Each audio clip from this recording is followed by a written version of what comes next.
This video ain't going to be too long because we're just going over a few specific ideas highlighted here on this NBC Sports article. I stumbled upon this a few days ago. It was posted on the Spectres Hockey, so I'll leave a link both to this article on NBC as well as the Spectres Hockey analysis of the article. But this is an article by Adam Gretz, posting about a few free agents that are still on the market. Now, I'll be fully transparent here. I'm recording this video on October 27th, 12:04 a.m. So it's right at midnight. I record all my things late because, hey, it feels better that way. The night is kind of where I feel at ease when it comes to being able to record and talk about stuff calmly and naturally. But at the time of recording this video, all the guys we're talking about in this video are indeed still free agents. So if any of these guys signs at like 7 or 8 a.m. in the morning and this video is published afterwards, then please forgive me. But for now, we're taking a look at a few of the top free agents and taking a look at some of the pairs that the writer over here, Adam Gretz, says could be appropriate. First off, it is Mike Hoffman. He notes a few teams talking about the Boston Bruins, but how they need to re-sign Jake DeBrusk. He talks about the Blue Jackets, talking about Pierre-Luc Dubois and how they need to get a contract there, but he then finally mentions the Nashville Predators as a team that he feels could be the biggest fit. They're a team that shed a ton of salary this offseason by trading Bonino, buying out Kyle Turris, and allowing Granlund and Smith to leave in free agency. Those are a whole bunch of great goal scorers on this team who wasn't really all that great when it comes to goal scoring. So from a needs point of view, a guy like Mike Hoffman makes sense in this context, and I guess you could definitely make that argument. They're a team that does not have all too much money that they need to give out. They have some money to spend, and if you want yourselves a good competitive goal-scoring forward who can do some pretty good things on the right side as a left-handed shot, hey, why not try Mike Hoffman, a guy who probably has some interest in going to a team that needs a number one goal scorer. The next player we're going over that's mentioned in this article is Anthony Duclair, and this is like the fourth time we've spoken about Duclair in a video, but he is such an intriguing player to me. The fact that he was so good with a bad Ottawa Senators team, but the fact that he was trying to represent himself, get a whole bunch of money, it wasn't able to happen. The Senators were like, nah fam, that's a little bit too much you're asking for. You can go over to unrestricted free agency.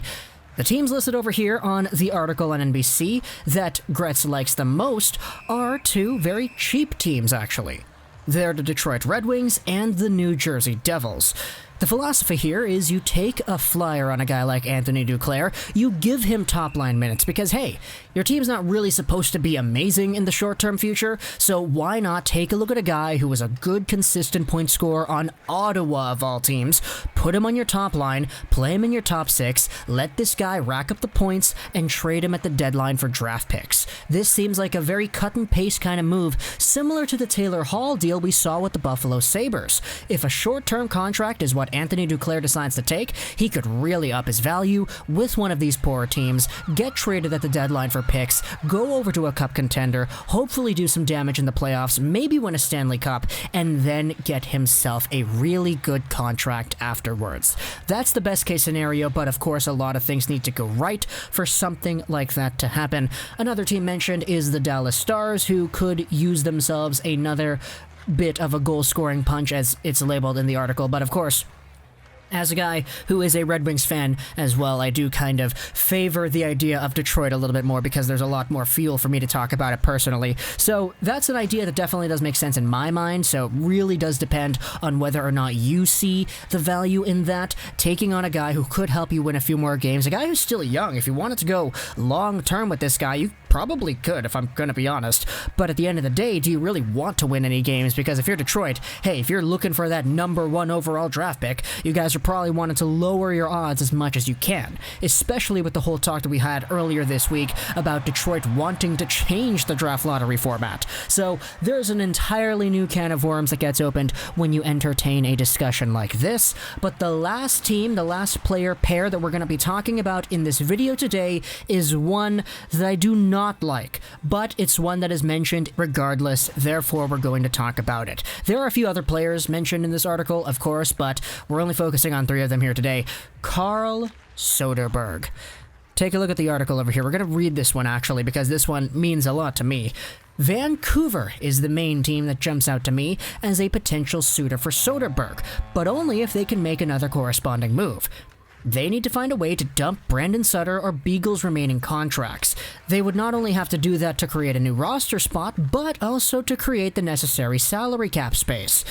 The roster is incredibly top-heavy offensively, bottom six needs an infusion of talent and offense, blah blah blah, you know, potential 20-goal scorer, 40-point guy who would be a nice center on the roster after Horvat and Miller. There is a little bit else that's talked about here, but I'm going to say right off the bat, nah, we're not getting Soderberg, man. Even if you're taking a look at the plan of finding a way to dump Sutter or Beagle's contracts, that's not happening either. The Vancouver Canucks had a clear buyout window to buy out Brandon Sutter earlier this week, and they straight up said no. Jay Beagle's a guy who, we know the Vancouver Canucks, they like him a lot, so I would be very surprised if they departed ways with Jay Beagle, the guy who was a very good bottom six center, who is overpaid, yes, but for what he does, he is very good at. He doesn't get any points, that's true, but he does everything else right pretty nicely too. Soderberg, while I will say would be a better center option than any of these guys, the price that you would have to pay in terms of getting rid of who's already on your roster in order to bring a guy like this in, not really for me, man. And plus, if you're in a position where a Soderberg is coming over to take over that third line spot, my question is, okay, what happens to Adam Gaudette? We just re-signed this guy to a very good, very cheap one-year contract for him to really prove himself as a third line NHL-capable center, a guy who can produce in the playoffs, and a guy who can consistently get upwards of 15 goals in a season. He was close to that this past season, and he had 33 points in 59 games. Adam Gaudette, as a 24-year-old two-way center, is a guy who I still have a whole bunch of faith in. Maybe that's just because I like his Twitch streams and I'm kind of biased, but for me personally, I would rather see a developing Adam Gaudette in that third-line center role than a Carl Soderberg, who is indeed proven, I will say that, but Soderberg is 35 years old. We're building for the future here, guys, and an Adam Gaudette helps out that aspect a lot more than Soderberg would. No disrespect, I'm just telling it like how it is. The fact is, there would be too much to have done in order to bring on a guy like Soderberg, and in fact, if the Canucks were able to move a Sutter or a Beagle as well, maybe even both, their first priority would not be a Soderberg. Their first priority would be a right-handed defenseman. They would make a trade. They would try to get somebody who is available to fill in that right side. They already got Nate Schmidt, but there was a whole bunch of rumors going around saying that, okay, they're still in the market. They still want Hamonic. They still want whoever it is that is on the market still by this video's upload time.